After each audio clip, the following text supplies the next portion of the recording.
جو چیزیں ضروری ہیں ان میں سے ایک چیز ہے سال کا گزرنا. زکوٰۃ اس وقت فرض ہوگی جب مال پر سال گزر جائے گا. اس سال گزرنے سے کیا مراد ہے؟ سال گزرنے سے کیا مراد ہے اسے آپ سمجھ لیں. سال گزرنے سے مراد یہ ہے جس تاریخ کو آپ صاحب نصاب ہوئے اسی تاریخ کو آئندہ سال بھی آپ صاحب نصاب ہوں تو آپ پر زکوٰۃ فرض ہوگی. مثال کے طور پر 10 رمضان المبارک کو آپ کے پاس 2 لاکھ 4 لاکھ 5 لاکھ روپیہ موجود ہے, آپ صاحب نصاب ہیں. آئندہ سال جب 10 رمضان المبارک آئے گا تو یہ دیکھیں گے کہ اس وقت آپ کے پاس کتنے پیسے موجود ہیں, کتنی رقم موجود ہے. جتنی رقم آپ کے پاس موجود ہوگی اس مکمل رقم پر جو زکوٰۃ کے لیے ضروری چیزیں ہیں, اموال ہیں, ان سب پر زکوٰۃ کیا ہوگی؟ فرض اور واجب ہوگی, ضروری ہوگی. مثال کے طور پر اس سال رمضان المبارک کی 10 تاریخ کو آپ کے پاس 5 لاکھ آ گئے. درمیان میں پیسے آتے رہے, جاتے رہے, کم ہوتے رہے, بڑھتے رہے, کبھی زیادہ کبھی تھوڑے, یہ معاملہ چلتا رہا. آئندہ سال جب 10 رمضان المبارک آیا تو آپ کے پاس 10 لاکھ روپے موجود تھے, تو اب آپ نے جو زکوٰۃ دینی ہوگی وہ 10 لاکھ روپے کی دینی ہوگی. 10 لاکھ روپے کی دینی ہوگی. اس میں ایک ایک چیز پر الگ سال گزرنا ضروری نہیں ہے. ایک ایک چیز پر الگ الگ سال گزرنا ضروری نہیں. مثال کے طور پر آپ کے پاس 10 رمضان المبارک کو 5 لاکھ آ گیا, درمیان میں پیسے کم ہو رہے ہیں, زیادہ ہو رہے ہیں, آ رہے ہیں, جا رہے ہیں. آئندہ سال 1 رمضان المبارک کو آپ کے پاس 2 لاکھ روپیہ مزید آ گیا. اب جب آپ زکوٰۃ ادا کریں گے تو یہ نہیں کہیں گے کہ یہ تو میرے پاس 1 رمضان کو آیا تو ان کی زکوٰۃ آئندہ سال دوں گا. نا, ان کی زکوٰۃ بھی آپ نے اسی سال 10 رمضان المبارک کو دینی ہے. آپ کے پاس 9 رمضان المبارک کو 1.5 لاکھ کہیں سے مزید آ گیا. اگلے دن جو آپ نے زکوٰۃ ادا کرنی ہے تو اس 1.5 لاکھ کو بھی اس کے اندر شامل کریں گے. اس کے لیے الگ الگ ایک ایک چیز پر الگ الگ سال گزرنا ضروری نہیں ہوگا کہ میرے پاس سونا تو آ جایا ہے میں اس کی زکوٰۃ آئندہ سال دوں گا. نا, جب آپ کا سال مکمل ہوگا, جس تاریخ کو مکمل ہوگا اس سے اگر ایک دن پہلے بھی آپ کے پاس کوئی چیز آ گئی جو زکوٰۃ کے نصاب میں شامل ہوتی ہے تو اس پر بھی زکوٰۃ ادا کرنا آپ کے ذمہ میں لازم اور واجب ہوگا.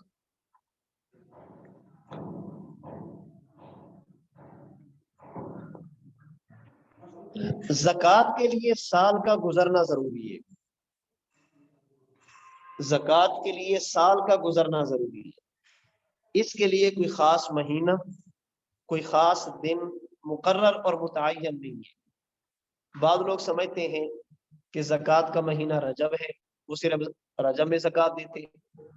بعض سمجھتے ہیں کہ زکوٰۃ کا مہینہ صرف شعبان ہے, وہ شعبان کو ہی زکوٰۃ کا مہینہ سمجھتے.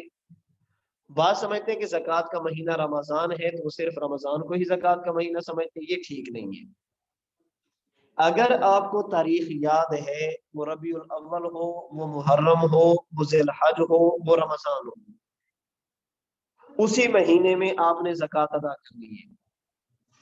اسی مہینے میں آپ نے زکوٰۃ ادا کرنی ہے. اسے کسی خاص مہینے کے ساتھ مخصوص کرنا یہ جائز نہیں ہے. شریعت مطہرہ نے زکوٰۃ کے لیے کوئی خاص مہینہ متعین نہیں کیا. کیوں؟ اس لیے کہ زکوٰۃ کا مقصد ہے فقراء, مساکین, ضرورت مندوں کی ضرورت کو پورا کرنا. اگر ہم زکوٰۃ کو ایک مہینے کے ساتھ خاص کر لیں, ایک مہینے میں تو غریب کی ضرورت پوری ہوگی, وہ 11 مہینے کدھر جائے گا؟ ایک مہینہ تو اس کے اسباب اس کو مل گئے, باقی 11 مہینے کیا کرے گا؟ اس لیے شریعت نے زکوٰۃ کے لیے کوئی وقت مقرر نہیں کیا تاکہ کوئی بندہ رمضان میں زکوٰۃ دے, کوئی شوال میں دے, کوئی ذوالقعدہ میں دے, کوئی ذی الحج میں دے. پورا سال زکوٰۃ کا معاملہ چلتا رہے اور ضرورت مندوں کی ضرورت پوری ہوتی رہے. تو زکوٰۃ کو کسی خاص مہینے کے ساتھ مختص کر کے یہ سمجھنا کہ یہ زکوٰۃ کا مہینہ, یہ ٹھیک نہیں ہے. ہاں, جس مہینے میں آپ نصاب کے مالک ہوئے اسی مہینے کا آپ حساب لگیں, چاند کی تاریخ کا حساب لگیں اور آئندہ سال اسی تاریخ کو حساب کر کے آپ اپنی زکوٰۃ ادا کریں.